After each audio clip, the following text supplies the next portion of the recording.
السلام علیکم فرینڈس، کیسے ہیں آپ سبھی لوگ؟ آج میں ایک بار پھر آپ لوگوں کے لیے ایک ہمارے نظم نگاری سے ایک اہم شاعر نون میم راشد کو لے کر حاضر ہوئی ہوں۔ تو نون میم راشد اردو کے ایک جدید رجحان ساز شاعر ہیں اور انہوں نے آزاد نظم کو نیا اسلوب اور فکر عطا کی ہے، اور ان کی شاعری میں ہمیں زندگی کی تلخ حقیقتیں نمایاں دکھتی ہیں، اور بھی بہت کچھ ہے ان کی شاعری میں۔ تو چلیے شروع کرتے ہیں۔ اصل نام نظر محمد راشد، اصل نام کیا ہے ان کا؟ نظر محمد راشد، اور قلمی نام کیا تھا ان کا؟ نون میم راشد۔ قلمی نام مطلب جب یہ کچھ کلام لکھتے تھے اپنا، تو اس کے اندر یہ نون میم راشد استعمال کرتے تھے، اور ان کا اصل نام نظر محمد راشد تھا، اور انہوں نے تخلص کیا رکھا تھا اپنا؟ گلاب۔ حالانکہ انہوں نے بہت کم استعمال کیا ہے اس کا۔ تو ان کا نام جو زیادہ ہی فیمس ہوئی ہیں، نون میم راشد سے زیادہ فیمس ہوئے ہیں، اور ان کی پیدائش رہی ہے 9 نومبر۔ 9 نومبر کو ہماری اور کس کی پیدائش ہوئی ہے؟ اقبال کی، اور اقبال کے ہی نام سے اردو ڈے بھی منایا جاتا ہے آج بھی 9 نومبر کو ہر سال۔ اور 1910 گجران والا پنجاب میں پیدا ہوئے تھے یہ، اور ان کا انتقال کب ہوا تھا؟ 9 اکتوبر 1975 میں لندن میں ہوا تھا۔ کہاں ہوا تھا یہ بات یاد رکھیے گا، یہ اکثر پوچھ لیتے ہیں۔ ان کا انتقال 9 اکتوبر 1975 میں لندن میں ہوا تھا۔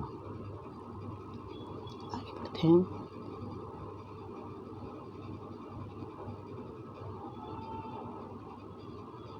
نون میم راشد کا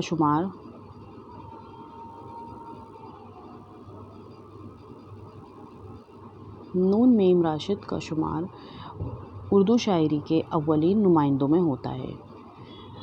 راشد نے اردو شاعری کو نئی جہتیں عطا کی ہیں، اور اسے روایتی پابندیوں سے نکال کر جدید فکر اور آزاد حیت سے روشناس کرایا۔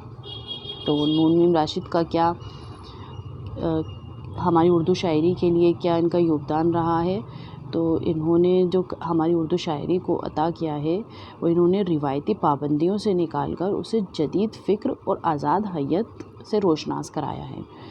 تو پہلے جو اردو شاعری ہوتی تھی، پہلے کی جو شاعری ہوتی تھی وہ رجحان میں اتنی نہیں ہوتی تھی، اور جدیدیت بھی نہیں تھی۔ انہوں نے آزاد نظم کو ایک الگ ہی رجحان عطا کیا۔ تو آگے بڑھتے ہیں۔ ان کی شاعری میں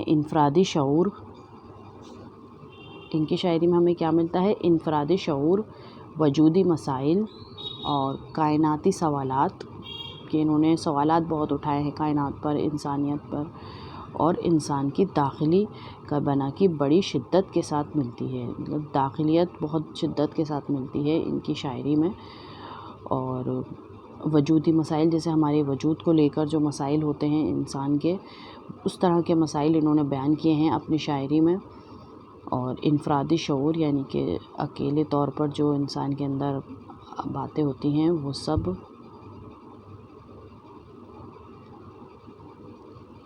آگے بڑھتے ہیں۔ اردو نظم میں کلاسیکی دور میں زیادہ تر موضوعات محبت، فطرت اور اخلاقیات یا مذہبی رنگ کے ہوتے تھے۔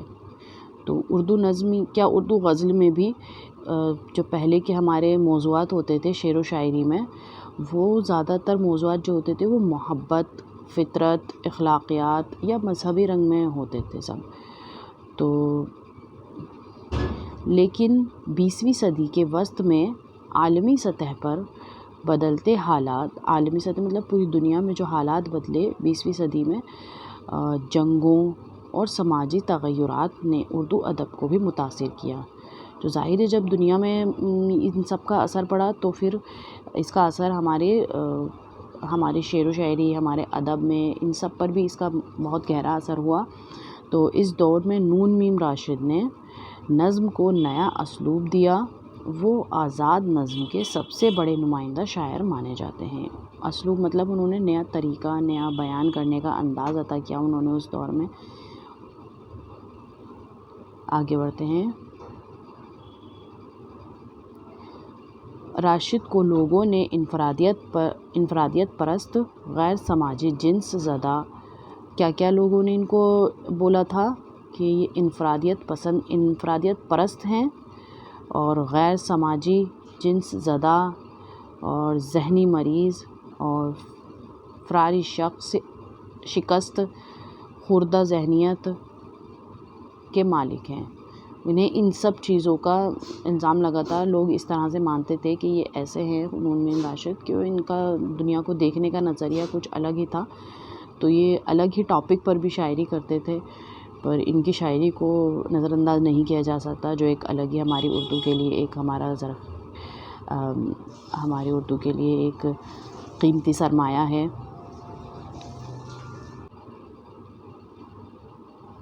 جدید اردو نظم پر نون میم راشد کا احسان ہے کہ انہوں نے اسے نیا رنگ و آہنگ عطا کیا۔ تو یہ ہماری اردو نظم کے اوپر، جدید اردو نظم کے اوپر ان کا احسان ہے کہ انہوں نے ہماری اردو کو نیا رنگ آہنگ عطا کیا، نیا سوچنے کا نظریہ عطا کیا، اور ان کا طرز احساس، جو ان کا احساس کرنے کا طرز ہے نظم کے اندر، اشعار کے اندر، اور ان کی نظموں کی حیت اور تکنیک اردو قاری کے لیے ایک نئی اور انوکھی چیز تھی۔ کیا تھی؟ ایک نئی اور انوکھی چیز تھی۔ انہیں اس لیے پسند بھی کیا گیا۔ تو جدید نظم پر جو ہماری اردو شاعری تھی، اس پر ان کا ایک بہت احسان رہا ہے کہ انہوں نے ہماری اردو کے اندر اپنی نظموں کو، جو ان کا نمایاں جو ان کی شاعری ہوتی تھی وہ بہت الگ ہی حیت کی ہوتی تھی، تو اس کے اندر جو ہمیں ان کا جو اسلوب ہوتا تھا وہ بہت ہی ڈیفرنٹ ہوتا تھا، اور انہوں نے ان کی فکر جو ان کی شاعری کے اندر ہمیں دکھائی دیتی تھی وہ بھی بہت الگ تھا، اور اس کے اندر انہوں نے زندگی کی تلخ حقیقتوں کو نمایاں کیا ہے۔ آگے بڑھتے ہیں۔ نون میم راشد فرانس اور انگلستان کے نظم نگاروں سے متاثر تھے۔ کن سے متاثر تھے یہ؟ فرانس اور انگلستان کے نظم نگاروں سے متاثر تھے، یعنی کہ ان کی طرز پر انہوں نے شاعری شروع کری تھی، نظم نگاری۔ یہ بالکل ڈرامائی انداز میں نظمیں لکھتے تھے۔ مطلب ایک ڈرامہ لکھنے کا طریقہ ہوتا ہے، جیسے جب ہم پڑھتے ہیں ڈرامے کو تو ہمارے آنکھوں کے سامنے ایک تصویر کھنچ جاتی ہے، تو اسی انداز میں ان کی نظمیں ہوتی تھیں، ڈرامائی انداز میں۔ نون میم راشد کی نظم نگاری کی خصوصیات دیکھ لیتے ہیں۔ ان کی نظم نگاری میں کیا کیا خصوصیات تھیں؟ آزاد نظم کی ابتدا اور ترویج۔ سب سے پہلی بات تو انہوں نے آزاد نظم کی ابتدا کی تھی۔ آگے دیکھتے ہیں۔ نون میم راشد نے سب سے پہلے پابند نظم کی روایتی زمین اور بحر کو توڑ کر آزاد نظم کو اردو نظم میں متعارف کرایا۔ تو سب سے پہلا کام تو ان کا یہی تھا اردو کے لیے کہ انہوں نے پابند نظم جو تھی، پہلے نظم کے الگ الگ اقسام ہوتی ہیں، تو پابند نظم بھی ایک اقسام ہوتی ہے، تو پابند نظم سے انہوں نے ہماری اردو نظم کو نکال کر اس کی بحر کو توڑ کر آزاد نظم کو اردو میں متعارف کرایا۔ تو انہوں نے جو تھی وہ آزاد نظم کو اردو کے اندر متعارف کرایا تھا۔ تو یہاں میں آپ کو بتاتے چلوں کہ نظموں کے اقسام بھی ہوتے ہیں۔ ایک نظم معرّہ ہوتی ہے، پابند نظم ہوتی ہے، آزاد نظم ہوتی ہے، ٹھیک ہے۔ تو چلیے آگے بڑھتے ہیں۔ ان کی کتاب ماورا 1940 کو اردو آزاد نظم کا پہلا بڑا سنگ میل سمجھا جاتا ہے۔ تو ان کی کون سی سب سے پہلی کتاب تھی؟ ماورا۔ یہ مجموعہ ہے ان کی نظموں کا، جو 1940 میں اردو آزاد نظم کا پہلا بڑا سنگ میل سمجھا جاتا ہے اسے۔ آگے بڑھتے ہیں۔ فلسفیانہ وجودی رجحان۔ تو ان کی شاعری میں ہمیں کیا دکھائی دیتا ہے؟ فلسفیانہ اور وجودی رجحان دکھائی دیتا ہے۔ راشد کی نظموں میں کائنات، انسان کی تقریر، زندگی اور موت، ذات اور کل کے رشتے پر گہرے سوال ملتے ہیں۔ تو ہمیں ان کی شاعری میں کن چیزوں کا احساس ہوتا ہے جو ان کی شاعری پڑھتے ہیں؟ ان کی شاعری میں ہمیں کائنات سے متعلق سوالات ملتے ہیں، انسان کی تقریر، انسان کے بارے میں، اور زندگی اور موت کے بارے میں، اور ذات اور کل کے رشتے پر گہرے سوال ملتے ہیں۔ آگے بڑھتے ہیں۔ وہ مغربی فلسفہ، بالخصوص وجودیت یعنی ایگزسٹینشیلزم سے متاثر تھے۔ تو ایگزسٹینشیلزم کیا ہوتا ہے؟ یعنی وجودیت کے انسان کا وجود، کہ انسان کے ہونے کا مقصد کیا ہے اس دنیا میں، معنی کیا ہے، جس میں انسان خود اپنی زندگی کے، اپنی موجودگی کے معنی ڈھونڈتا ہے، تو اسی کو ایگزسٹینشیلزم کہتے ہیں، یعنی وجودیت۔ تو یہ ان کی شاعری میں بہت نمایاں ہمیں دکھائی دیا ہے، اور اس کی بہترین مثال ان کی ایک نظم زندگی سے ڈرتے ہو، یہ ان کی نظم کی ایک بہترین، یہ نظم ان کی وجودیت کی ایک بہت بہترین مثال ہے، اور انتظار یہ بھی اسی کی ایک مثال ہے۔ تو آگے بڑھتے ہیں، اس کے یہاں پہ میں آپ کو کچھ اشعار بتاتے چلوں اس نظم کے، کہ زندگی سے ڈرتے ہو، زندگی تو تم بھی ہو، زندگی تو ہم بھی ہیں، انسان سے ڈرتے ہو، انسان تو تم بھی ہو، انسان تو ہم بھی ہیں۔ تو ایسے اشعار ہیں ان کی اس نظم کے اندر۔ چلیے آگے بڑھتے ہیں۔ انسان دوستی اور کائناتی شعور ملتا ہے، انسان دوستی اور کائناتی شعور ان کی شاعری میں ہمیں ملتا ہے۔ ان کی شاعری میں صرف ذاتی شعور نہیں، ان کی شاعری میں صرف ذاتی شعور مطلب اپنی ہی ذات سے ریلیٹڈ انہوں نے باتیں نہیں کہی ہیں، یا دکھ نہیں، صرف دکھ ہی نہیں دکھتے ہیں، بلکہ انسانیت کا درد بھی شامل ہے۔ انہوں نے پوری انسانیت کا درد اپنی شاعری میں شامل کیا ہے۔ وہ فرد کو عالمی انسانیت کا حصہ سمجھتے ہیں۔ کیا سمجھتے ہیں؟ وہ ہر فرد کو عالمی انسانیت کا حصہ سمجھتے ہیں۔ آگے بڑھتے ہیں۔ علامت نگاری، ان کی شاعری میں ہمیں کیا نمایاں دکھتی ہے؟ علامت نگاری۔ راشد کی نظموں میں تحریری علامتیں کثرت سے ملتی ہیں۔ وہ اقبال کی طرح خطیبانہ انداز نہیں اپناتے۔ خطیبانہ انداز بولتے ہیں تقریری انداز، کہ ایک ہی ٹاپک پہ سمجھاتے ہوئے بولنا، یا سامنے کھڑے ہو کر کے اس طرح سے اس پہ نصیحتیں کرنا، یا اس انداز کو کہتے ہیں، بلکہ پیچیدہ علامتی اسلوب اختیار کرتے ہیں۔ تو ان کی شاعری میں ہمیں یہ سب دکھائی دیتا ہے، کہ ان کے علامتیں اور پیچیدہ انداز، اور ان کا انداز اسلوب بھی الگ ہے بالکل۔ تو یہ اس طرح کا انداز استعمال کرتے ہیں اپنی شاعری میں۔ نفسیاتی اور داخلی تجربات، ان کی شاعری میں ہمیں نفسیاتی اور داخلی تجربات بھی نمایاں دکھتے ہیں۔ ان کی شاعری میں لاشعوری کیفیات، کیا دکھتا ہے ہمیں ان کی شاعری میں؟ لاشعوری کیفیات، خواب، بے یقینی اور داخلی کرب کی عکاسی ہے۔ ٹھیک ہے، یہ سب ہمیں ان کی شاعری میں دکھائی دیتا ہے۔ اب ان کے شعری مجموعے دیکھ لیتے ہیں کچھ۔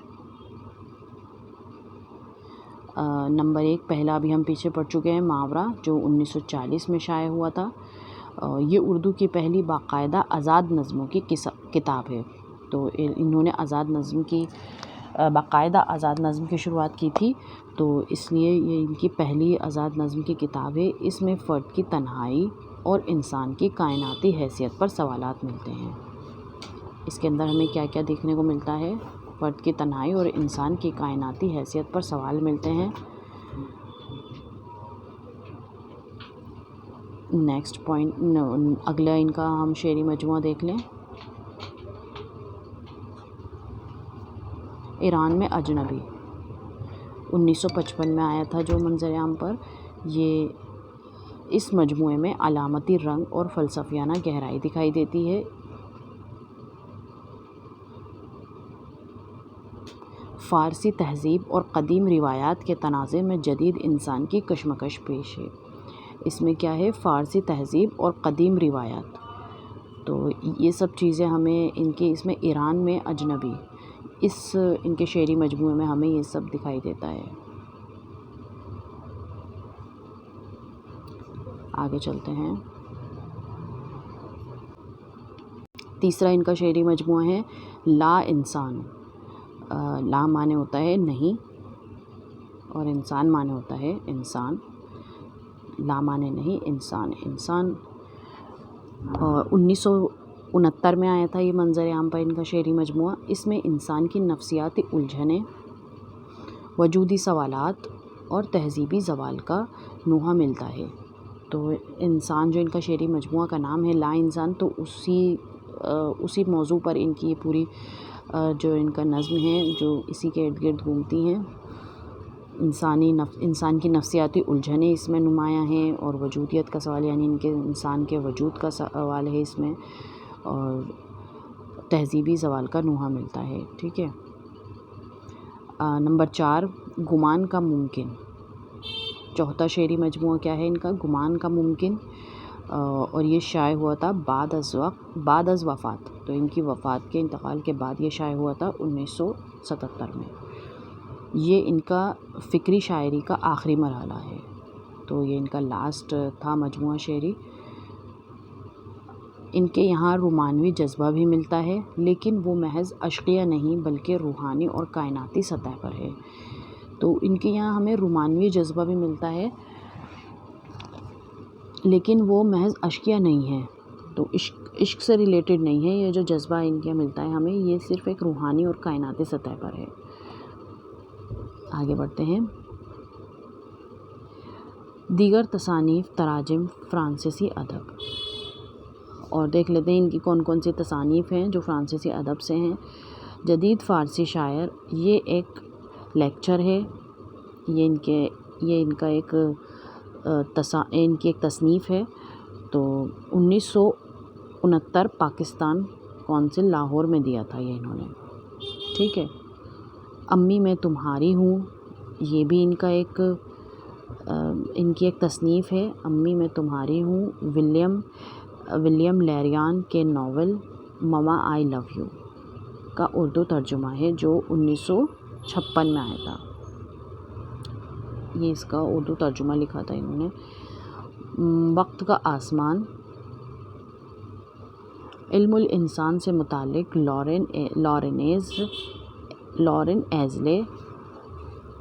لارن ایزلے کی کتاب دا فرمامنٹ کا اردو ترجمہ ہے۔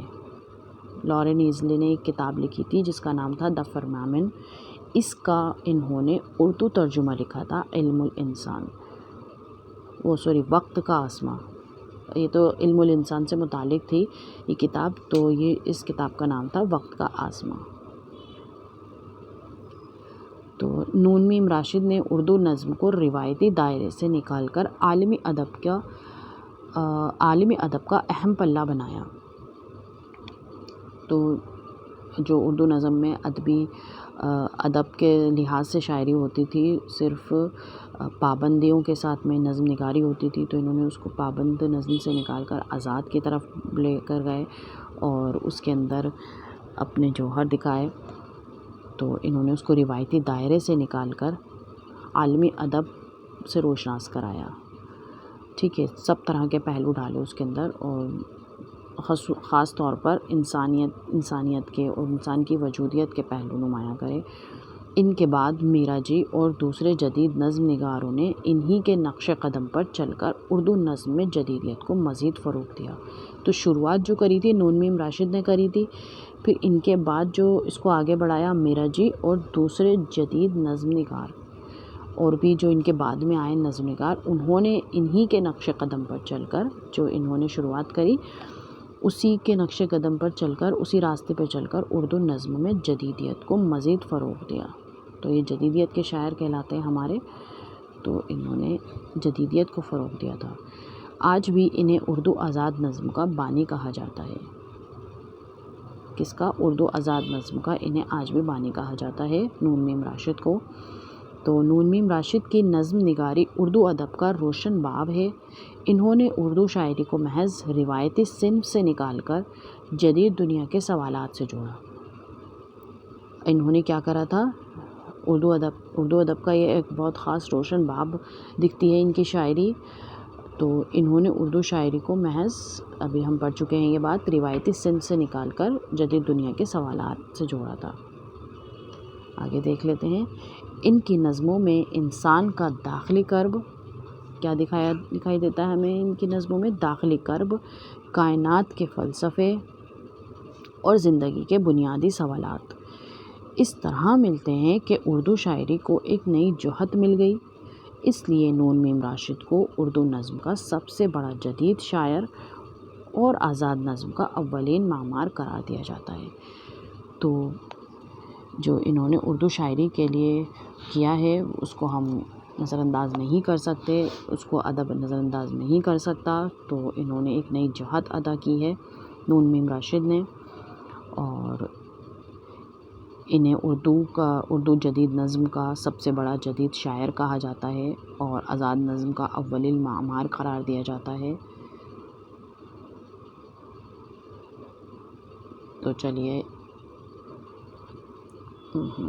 تو یہ تھی آج کی ہماری کلاس۔ امید ہے آپ لوگوں کو پسند آئی ہوگی۔ ملتے ہیں پھر اگلی کلاس میں کسی اور ایک نئے اہم ٹاپک کے ساتھ۔ جزاک اللہ۔